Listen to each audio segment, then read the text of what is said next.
Where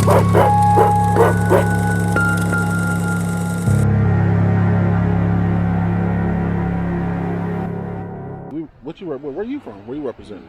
Well, first of all, I'm representing the greater NYC area. And it's not about where you're from, it's where you're at. And right now, we're on Playa Galleria in the beautiful northern coast of Dominican Republic. Right. Y'all already know where I'm from. I'm out of Las Vegas, Nevada. So we gonna the first question: catching feelings for a female in the life in the Dominican Republic, and you really find true love in these type of countries. You know, we hear about this a lot with people. It's a big debate with certain people. You know, some say that you shouldn't find love, shouldn't try to come to places like this and find love, but it is stories of other guys, you know, actually getting married and having babies by some of these women and being in relationships. So what's your take on it? Well, my take is kind of like being that I've been traveling to this country and several other countries, but I'm gonna specifically keep it in the DR. Right. Specifically keep it in the DR, or just in general, abroad. In general. If you believe that you can go somewhere else and find that, or you know, everywhere.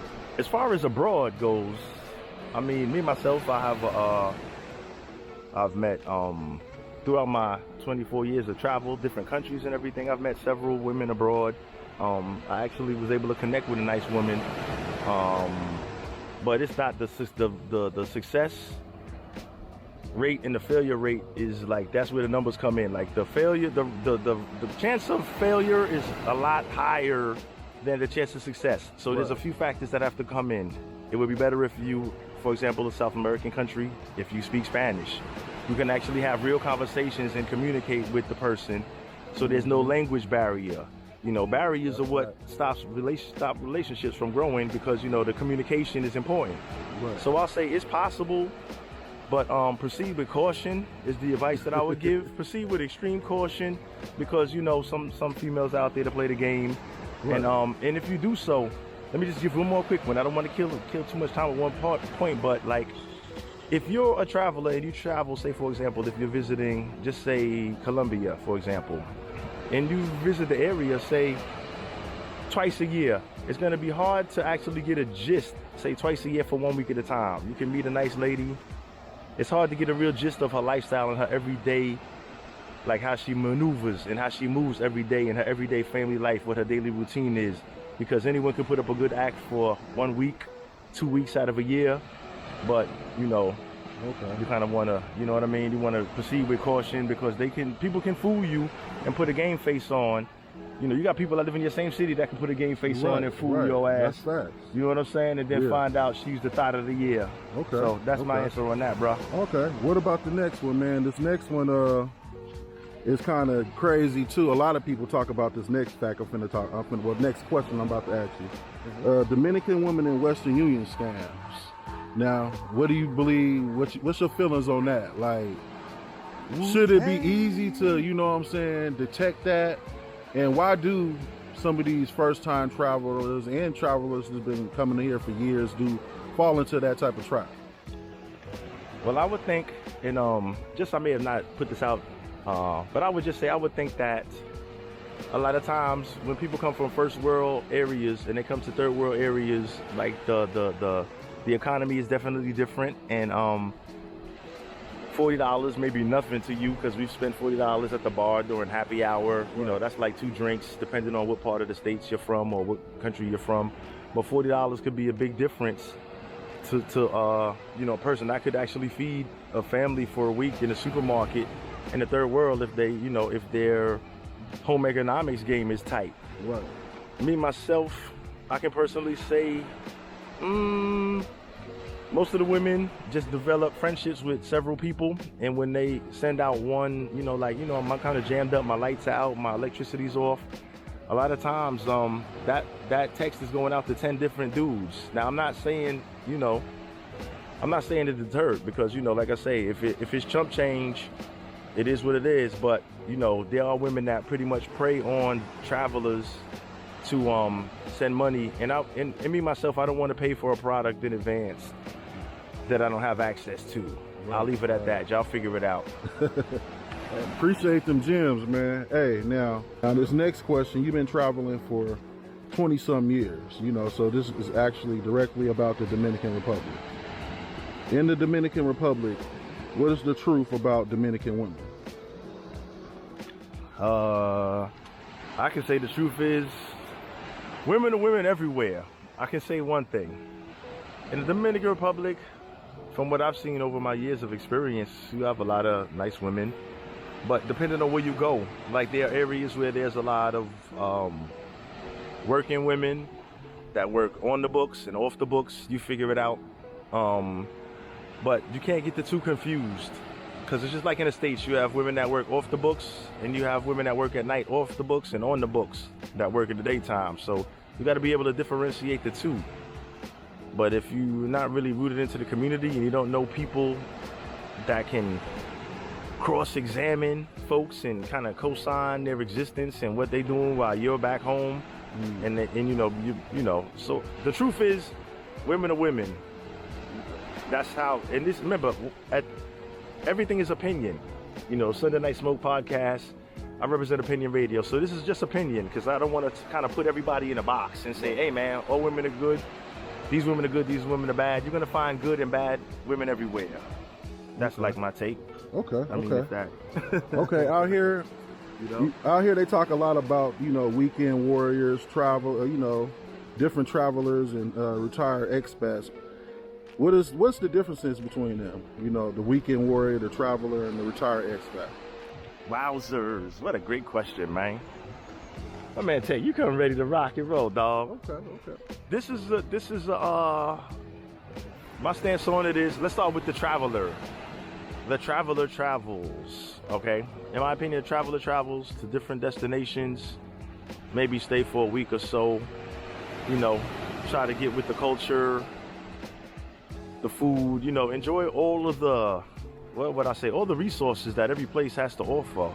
You know what I'm saying? Whether it's the, what do you call it? The agriculture, you know, and everything else, the culture itself and everything else. But I would say the traveler wants the full experience.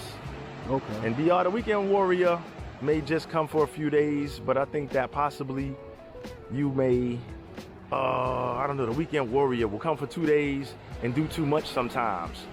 But sometimes that's all you can fit in your schedule. I see that a lot. You can do too much. Weekend warrior, stop making it rain. Stop doing too much. And I would suggest that people that come to the country, and speaking of the North, just specifically the North Coast, if you're coming to this country, research it. Go on, for example, I hate to promote products and websites and ish like that. Posible, I'm talking Spanish, you fucking me up. Possibly, Take Me Back to Sosua is one of the websites where you have several veteran travelers like myself.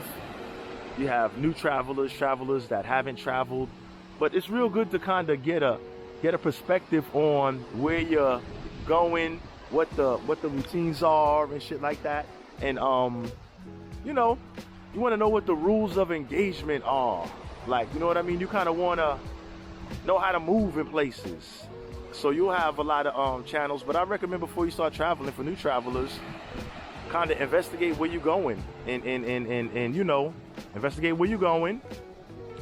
Try to find the rules of engagement, like, you know, where is it at, how you should conduct yourself, what's the flow of the game, you know, you figure that out and everything else. But it's best to be informed. Just like they say, the best customer is an informed consumer. Right. Okay. What's your top 5 hotels and Airbnbs to stay in when you come to Sosua? Let's see. Wowzers. I've been to a lot of places on the North Coast. I can give a few. Okay. I can give a few. Maybe just some cool hotels people couple can of come places. and stay, you know, because a lot of people on my channel ask me about, you know, hotels that they can check out and things like that, because they ain't really been here, so they don't really know. They'll go get something in Cabarete when in all actuality they want to be in Sosua. So, you know, if you give them some cool tips on hotels and stuff like that. All right, cool. From my experiences, what I would do is everything is all about investigation, okay? So, for example, if you're looking to go to Puerto Plata, which is the main airport, which is closest to the North Coast, whether you're going to Cabarete or Sosua, either or. When you go into your search engine, you would definitely look for Sosua, okay? But like I say, once again, from the previous question, you want to do your research, okay? You want to see where people are going. But my top fives, to get back on the point, for example, for me, it's about the experience, where new travelers can network with other experienced travelers and kind of get the, get the law of the land, just in case if they didn't get a chance to experience the research aspect of it before they got there. So I would say for beginner travelers, because it's about a community. My podcast is pretty much, it's a variety podcast, but it's dedicated to men for the most part. Men connecting with other men and helping each other. So I would say off the top, without rambling. Okay. Hotel Europa. They have a bar in the front. It's very basic. So if I want to go on a star system, I'll rate that a 2.5 star. Okay, but you have a bar in the front. You have gentlemen I usually see veteran travelers there. Okay. Places where you can have a conversation and ask questions like, where's it at? Where's it going? You also have, like, for example, like a New Garden hotel where it's kind of like a party atmosphere-ish. Okay. I won't say totally, but ish, where, camaraderie type of thing. I would say like a frat house. If you want to go for the villa experience, if you want to go a little more closer to Playa Sosua, I would say you can go to a residential Hispaniola, which are private villas. You have your own private pool in the back, maybe a little barbecue grill set up where you can kind of, hide privacy as far as the, oh, my bad catch.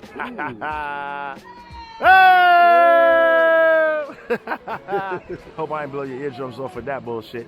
But like I was saying, that's for, but in order to, like, if you're renting a villa that's in a gated community, it would probably be to your advantage to have a rental car.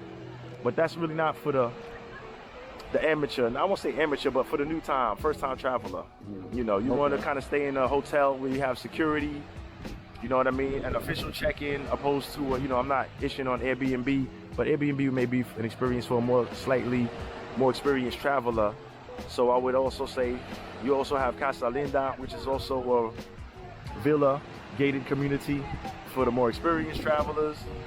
But and number 5, because those are like general areas, and I say number 5 without stretching it too much. Number 5, I would say something that's real close, like wow, what's real close to that, everybody? Fan favorites. We'll go with Cuz though. Terra Linda is kind of close as well. So I'll give those, like, not in any particular order. Right. But I'll run with that on that question. Sorry to stretch that. No, man, they need to know. This stuff they need to know, man. Yes, sir, that's right. So, okay. Hey, now this one right here, I know you're going to knock this one out. The top 5 must-dos when you come to, the Dominican Republic, in your opinion. Because, you've been coming here for 20 years, Okay. So, let us know, Smoke. In my opinion, woo-wee. Remember, opinions are like, everybody's got one, but I'm going to say, and this is from the traveler perspective, okay? From the traveler perspective, any of the major hotels, and as well as you walk through the city, you'll see several people coming up to you with flyers and binded notebooks with several pictures of tours and excursions that you can go on. One of my favorites, because I like swimming and I like the water, is the 27 waterfalls. Yeah. But that's more so like it's a pretty much maybe 6 to 8 hour tour. Okay. But they take you different places, coffee plantation, petting zoo, on the route towards the actual falls. And when you get to the falls, they have a nice bar, lounge, restaurant area. But then for those that want to partake in the actual adventure of going through the waterfalls and the caverns, it's recommended that you be at least medium grade or better swimmer, okay? Because when you start the tour, you're going to have to swim across a small lake to actually get to the beginning of the tour. Mm-hmm. And at the end of the tour, you actually have to jump off of a cliff, which is about 3 stories high. Oh, yeah. You free fall into the same water that you swam to begin, and you swim your behind back to the bar. That sounds like a workout. Swim back to the bar where everybody else that said I'm not with all of that is at, enjoying drinks. And they'll buy you a drink. I won't be doing that one. What we got next, Playboy? Okay. Hey, now this next one right here, man, this is kind of, I mean, well, Nothing controversial with me. I'm a controversial host, man. Okay. Next question. What should tourists do when traveling to the Dominican Republic, in your opinion? Okay. I'll go through 2 phases to this. What you should do and what you should avoid doing. Okay? What you should do is, if you have, let's say, and I will just say if you have people that have referred you to possibly go there, like, wow, I went there and I had a good time, get as much information. It sounds like I'm gonna, be beating the same point to home, but you have to get information and resources. So put it like this, for example, if you go once, the first time you go, if you know somebody that referred you, say, listen, do you have a contact number? Was your taxi driver reliable? Did somebody that you know refer you to somebody that you felt comfortable with? Say just like, hey man, if you need a good taxi, hey, give me a call. For example, I'm just using the taxi point for example because there's a lot of taxis. Some people are not comfortable with renting cars when they get around. So that's for example. Hey man, somebody that can show you around town. Hey, where's the best party? Where's the best taco? Where's the best margarita? You understand? And they can give you some information because people will tell you that anywhere, anywhere. But what you got to avoid certain traps also at the same time. So for example, right now you'll have druggings and robbings, things like that is starting to become more popular. So what you should not do for the second part of the question is, anytime you're in a bar or anytime you're kind of hanging out and you're having some drinks, never leave an open drink sitting. Take your drink with you if you need to go to the bathroom. Take your drink with you because you don't want to risk anybody slipping a Mickey in your drink. You understand what I mean? Stuff like that. Also, another thing, this is important, do not sniff anything. Like there's been several YouTubers, for example, Razor Rays, he reports on other countries, Colombia, for example, Dominican Republic, but it's the thing that there are dangerous drugs where they're using like fentanyl and scopolamine, and I'm not sure if I'm pronouncing these things right because I'm just giving secondhand information kind of, but don't sniff anything. If people come to you and say, hey man, sniff this lotion, we're selling perfume, or if you're hanging out with the ladies and they're like, hey Poppy, oh, this perfume smells nice, you say, yeah, really? Yeah, smell again, and you spray it. That can knock you out and you can become a victim of robbery or even lose your life because you can become disoriented.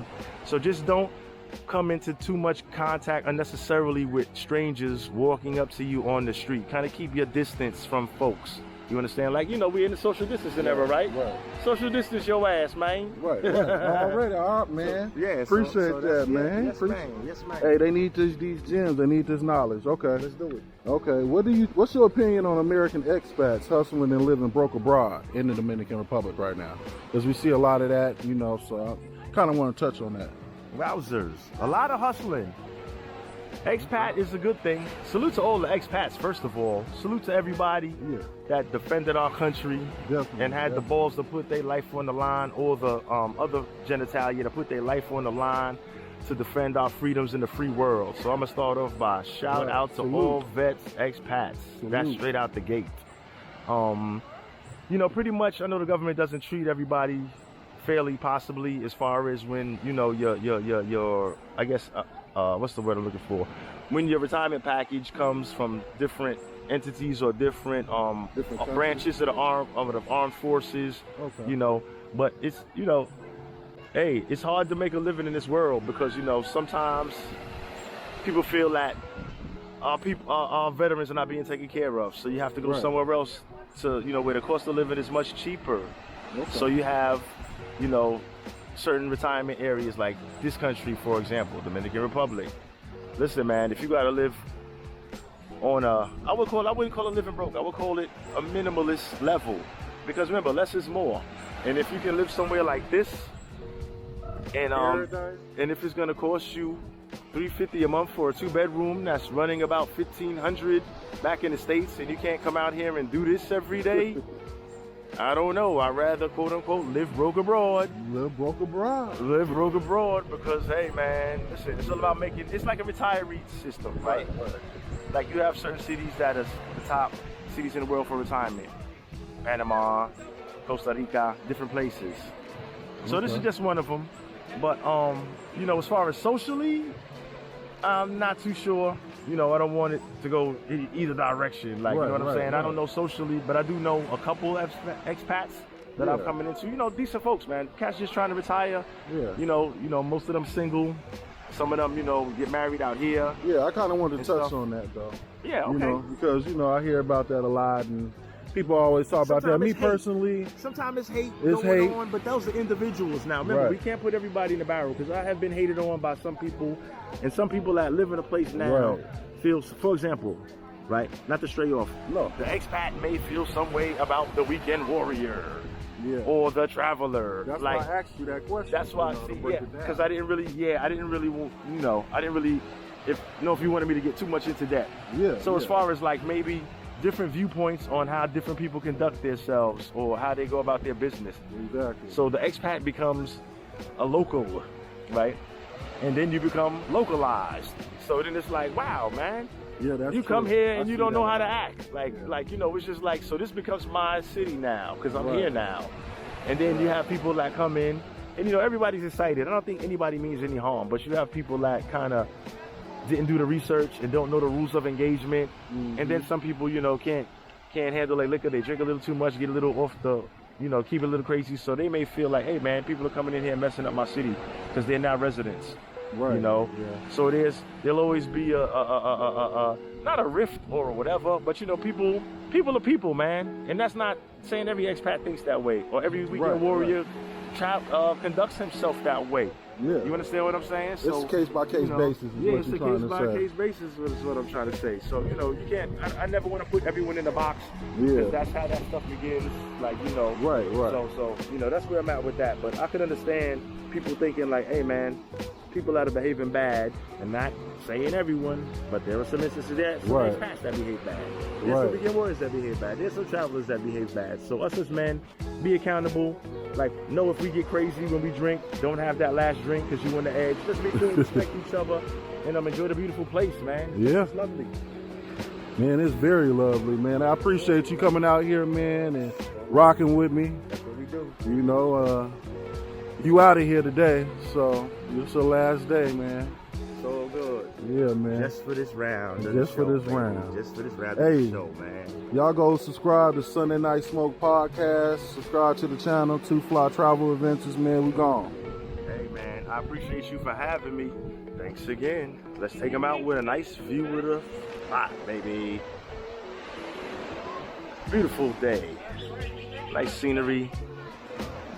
Gotta shout you out, Two Fly. Where you at, baby? Subscribe, man. There it is. Let's get it. At 360. Woo! Get that passport. Time to re-up, fellas. Let's go. Man, listen. We out of here, baby. Peace.